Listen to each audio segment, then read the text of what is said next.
Molo mhlobam, kuvuma uba ndithethe nawe kanje namhlanje.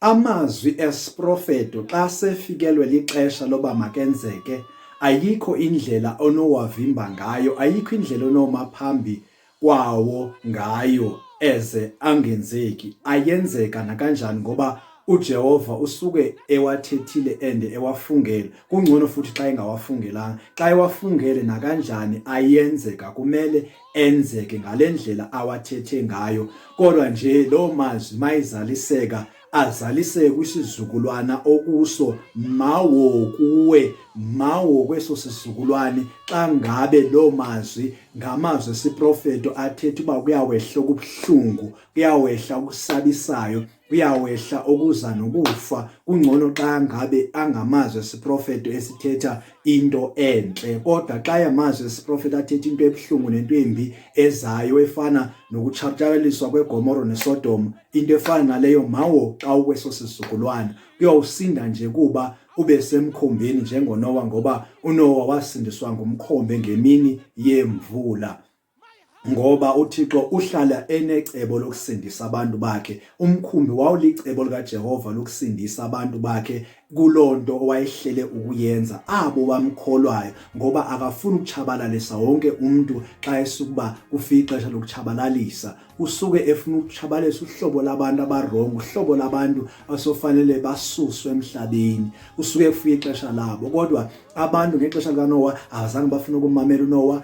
Into abasuke bacinga uNowa ufana uba uyaphambana, kodwa uNowa wabengaphambani, ethetha izwi alifumene kuJehova. Kwakumnandi bendiselana, kumnandi besenza amatheko, becinga uyaphambana. Yafika imvula, baqala basengxakini. Thina bebekwazi ukudada, azange bakwazi ukusinda ngoba badada bade bakhathala. Kwade endaweni yoba kusindiswa abantu, kwasindiswa izilwanyana, kwangena izilwanyana endaweni yabantu.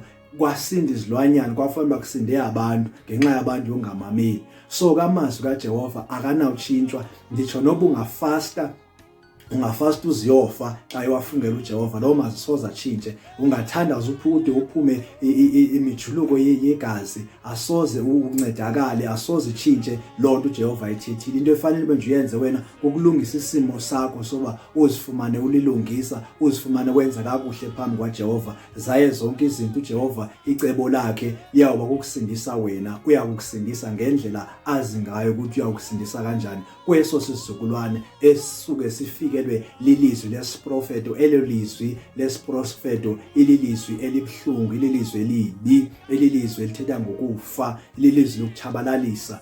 Ngoba amaxesha eziprofeto nawo akana choice. La kufika ixesha loba makazaliseke, amele kukuzalisekiswa, ngoba uJehova wafungela amazwi akhe kwincwadi kaIsaiah 55 verse 11.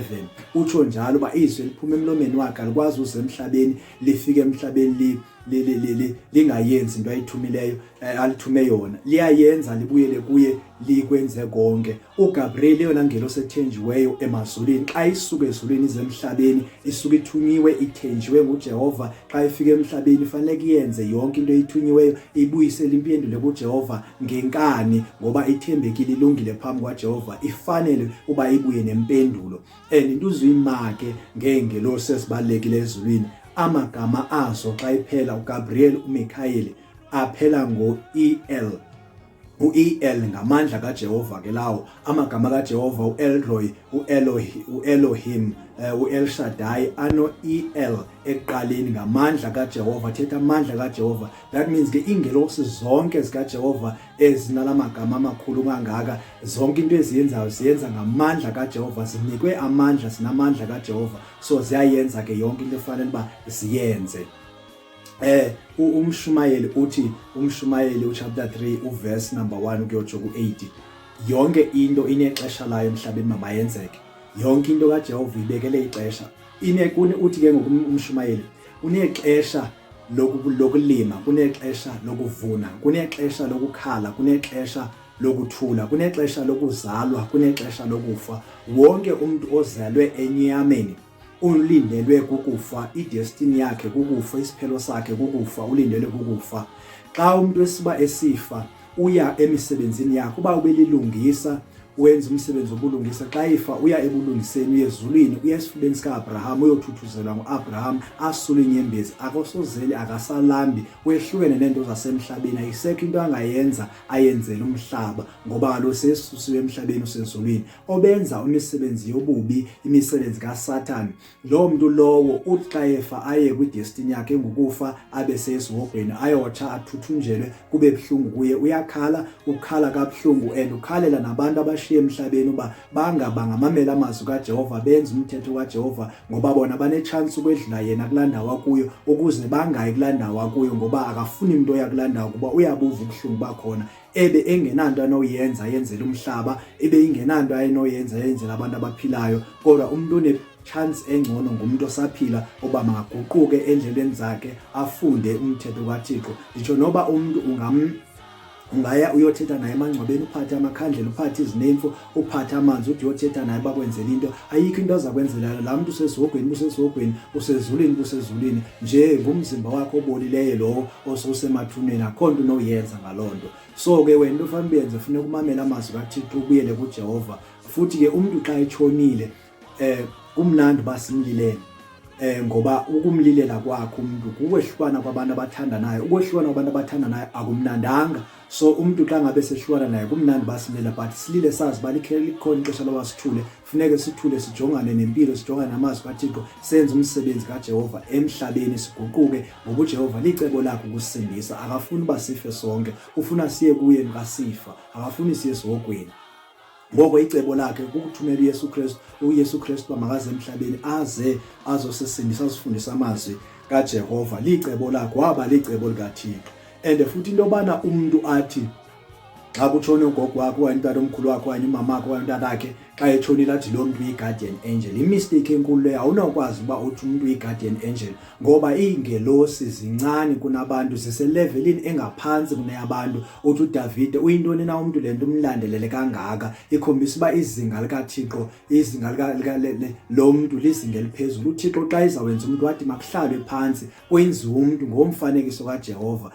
Xa kwenziwe ingelosi azange itshiwo loo nto, itshiwo kuphela apha ebantwini xa kwenziwa abantu. It means level yomuntu ingaphezulu kunengelosi.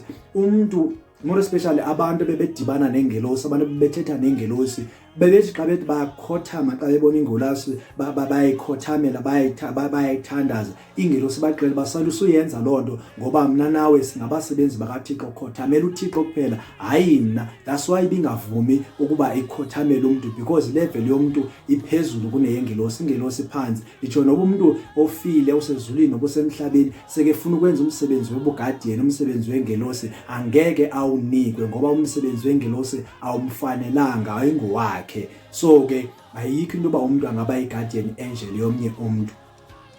Ewe, umuntu uyakhothamela omnye umuntu, because umuntu kwilevel eyi-1 nomnye umuntu angakwazi ukumkhothamela, ngoba naxa uzawupriposa wangedola umcele umuntu lo osuke umcela umtshado, umkhothamele. Nenkosi xa enkosini uyayikhothamela, kodwa ingelosi yona ikhothamela uJehova. Akumelanga sizikhothamela nantoni neengelosi, singaphezulu kweengelosi. uJehova usibeke sangaphezulu kwengelosi. So-ke leyo mistake I hope siyayilungisa kusukela namhlanje. Uyazi ba eyona guardian angel ebekiwe emhlabeni nguMichael. uMichael yona ngelosi eyi-guardian angel ebekelwe ukukhusela abantu emhlabeni, ilwa impi zasemhlabeni ngamandla kaJehova. Xa ngabe yehluleka ingelosi enguMichael, iyayibize ingelosi enguGabriel, uGabriel eze nomnye umkhosi wasezulwini uzoliwa impi yasemhlabeni until ide ibe iyanqotshwa. Into efanele uba thina sizifundise yona uba bawo mayenzeke intando yakho, makwenzeke ukuthanda kwakho. Okumele afe makafe, okumele makasinde ngokwenxa yemisebenzi yakhe, ngoba umuntu usindiswa ngokwemisebenzi yakhe yokwamukela uYesu Kristu kwi-grace kaThixo, isisa sikaThixo kukwamukela uYesu Kristu. Then ube soyasinda, ube soba sesidalwa esitsha, nantoni eyenzeke emhlabeni ingakuchaphazeli, ube ngumuntu othi xa ngabe efanele uba makafe, afe aye ezulwini, angaye esihogweni. Yibo abantu abazawusinda, ngabo akhethwe nguThixo, abaphawulwe nguThixo, nakuyona ntoni eyenzekayo. Zininzi into ezimbi okuthiwe zisazawenzeka emhlabeni nesizilindele nezizayo, kodwa abasindayo ngabo bamkela uYesu Kristu. Abasindayo ngabo banephawu likaYesu Kristu, ngabo balandela uYesu Kristu kuphela. Ngoko-ke yingako nawe ubizwa, i-invitation yawo wonke umuntu wamkelekile. Yiza nawe wamkelekile ebukumkanini bamazulu. Yafuneka makube njalo ke kuwe, kube kuhle njengangoku kude kube ngunaphakade.